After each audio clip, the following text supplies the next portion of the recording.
Hello everyone, welcome back. I hope your day is starting off just fantastic. Guess what? It's in the news again. More political posturing and negotiating going on a story that a lot of you are interested in. And I'm going to ask you to leave your opinion in the comment section after I point out the new developments here. Do you think we should stick with the F-35 contract that we have right now, or should we scrap that contract and do a deal with the Swedish company Saab and purchase the Gripen? Leave your comments in the comment section. Now, we already knew that Saab was offering to create jobs in Canada to manufacture these planes, but there's more specific details that have come to light. Top officials from Saab said last year that they could create about 10,000 jobs in Canada, but the exact size of the aircraft orders required to reach that number had not been made public. To create more than 10,000 direct and indirect jobs in Canada, Saab plans production centers in Ontario and Quebec with a pan-Canadian supplier network. Saab confirmed that it is now promising 12,600 jobs, and this is linked to the sale of the Gripen and Gold Eye aircraft to Canada. The Global Eye aircraft, a surveillance plane, would be produced in collaboration with Bombardier, whose Global 6500 jets offer the platform on which numerous surveillance systems and radars are installed. In Canada, the project is known as Airborne Early Warning and Control System. Saab remains ready to support the Government of Canada with sovereign cutting-edge solutions for the Canadian Armed Forces that will grow domestic industry, said Simon Carroll, president of Saab Canada. And this is critical here. The president of Saab Canada says, by setting up factories in Canada, Saab would produce fighter jets and surveillance aircraft for both the Royal Canadian Air Force and the export market. It's also pointed out that Ukraine has shown interest for purchasing more than 100 Gripens, while potential customers for the Global Eye include France and Germany. So here you have a lot more information. Quite an escalation from last year that if you buy the Gripens, you can expect possibly 10,000 jobs in Canada, to a much more specific offer now that will manufacture them in Canada, will build factories in Quebec and Ontario, will use supply chains to source the materials we need from the rest of Canada, will also build the surveillance aircraft in conjunction with Bombardier, and will do all that not just to make the planes that Canada wants to buy, but to sell these planes to any customer in the world, and specifically European nations, which, as you recall, our Prime Minister went to the EU summit. They changed the name of the EU summit. It was about 6 months ago or so. That last summit was called the EU and Canada Summit, where we agreed with the EU nations to participate in a $1.3 trillion military procurement program, as Europe has pledged to drastically increase its military spending. It's probably a fact that European nations will be eyeing the Saab as a potential plane to purchase in the future. Wouldn't that be absolutely fantastic if Canada made this kind of a deal where those planes would be manufactured in Canada and we'd have customers in Europe? We'd source materials from Canada. There would be procurement available for Canadian companies to be first in line to supply the materials like aluminum and steel that the United States has said, well, we don't need those from you. We've applied tariffs on the imports of those materials. This is a much more specific offer. It's escalated now. Saab is really trying to get this contract. And it's not just the company, it's the nations. It's the European Union and the Canadian government that are working together. I would be surprised after going through all these steps if the Canadian government just backed away and dumped this deal and stuck with the F-35. I think the only way that would happen is if we caved to US threats, and there is a threat, I'll mention that in a minute, or if the United States made such an amazing offer that would affect a large portion of our economy, say dropping all the tariffs and renewing CUSMA and promising a bright, easygoing, friendly future, and signing a document that guaranteed no tariffs and great, fantastic free trade between our two nations for decades to come. Now that's a lot of horseshit, because it doesn't matter what deal you make with the United States with this administration at the helm. Whatever deal, whatever piece of paper is signed by the President of the United States, the deal will not be worth the value of the ink that comes out of his Sharpie when he signs it. So I just have to mention that, but I want to point out that that's just a load of BS. There are some so-called experts that are warning us of possible threats from the United States should we switch to the Gripen. And one of these guys is Justin Massey.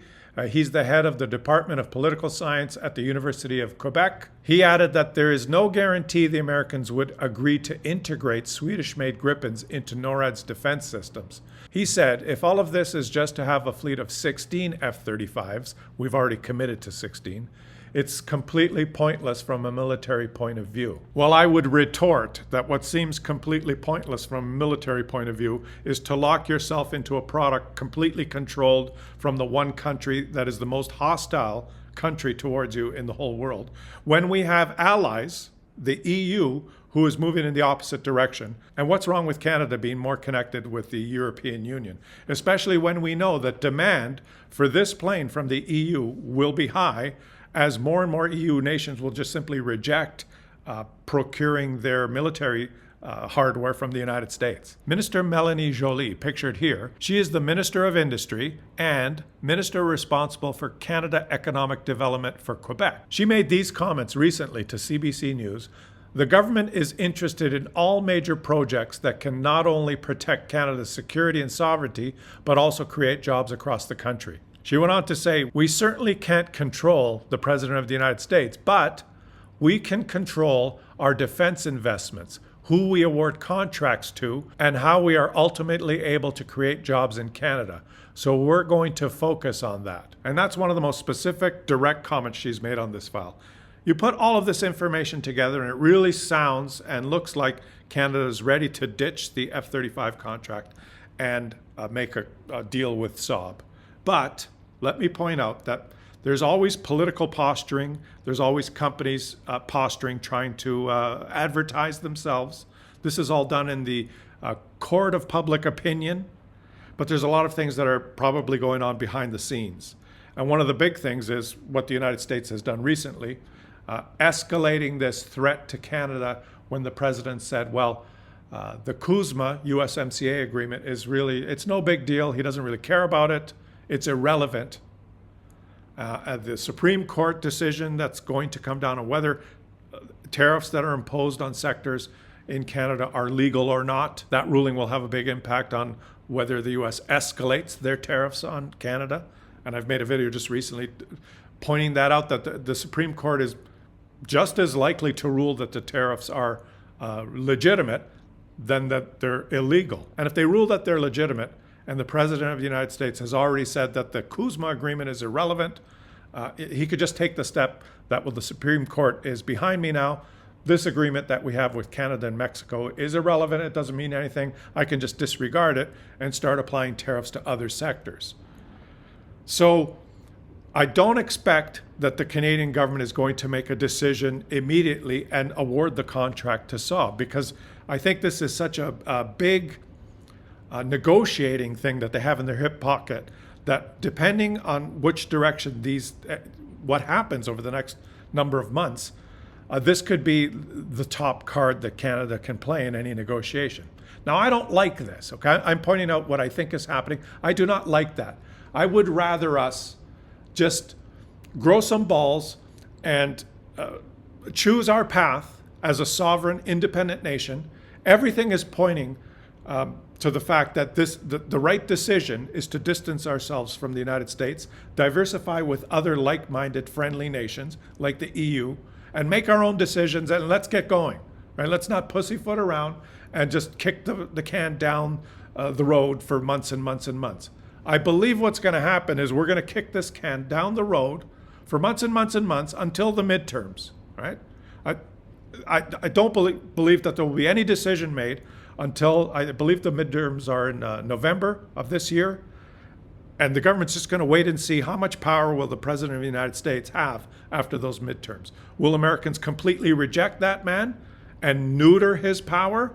How will he react after losing the midterms?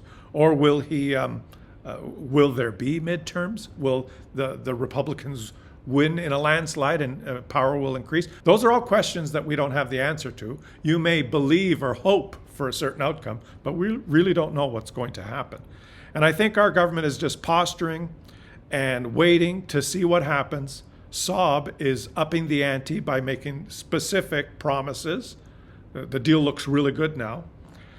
But I think our politicians are going to just wait, because if we make the decision now, we lose that negotiating card. And Kuzma is technically up for renegotiation this year. Leave your comment in the comment section. Should we ditch the F-35 contract and make a deal with Saab and get this ball rolling?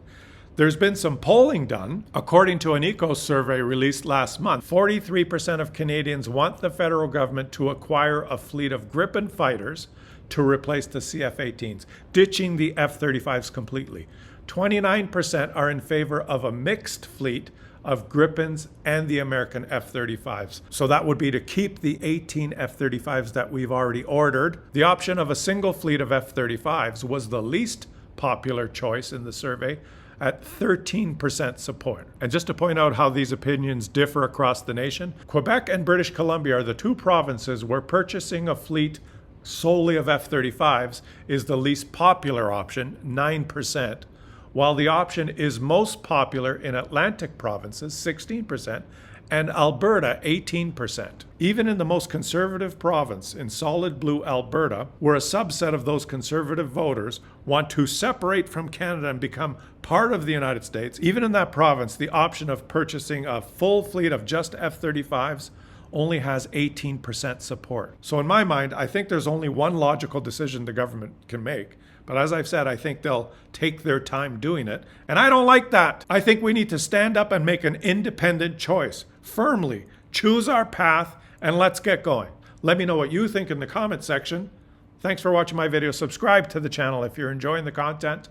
If you want to support my work on a monthly basis, consider becoming a channel member by clicking the join button below. Have a fantastic rest of your day, everyone. And I'll catch you all on the next one. And I'm going to ask you to leave your opinion in the comment section after I point out the new developments here. Do you think we should stick with the F-35 contract that we have right now, or should we scrap that contract and do a deal with the Swedish company Saab and purchase the Gripen? Leave your comments in the comment section.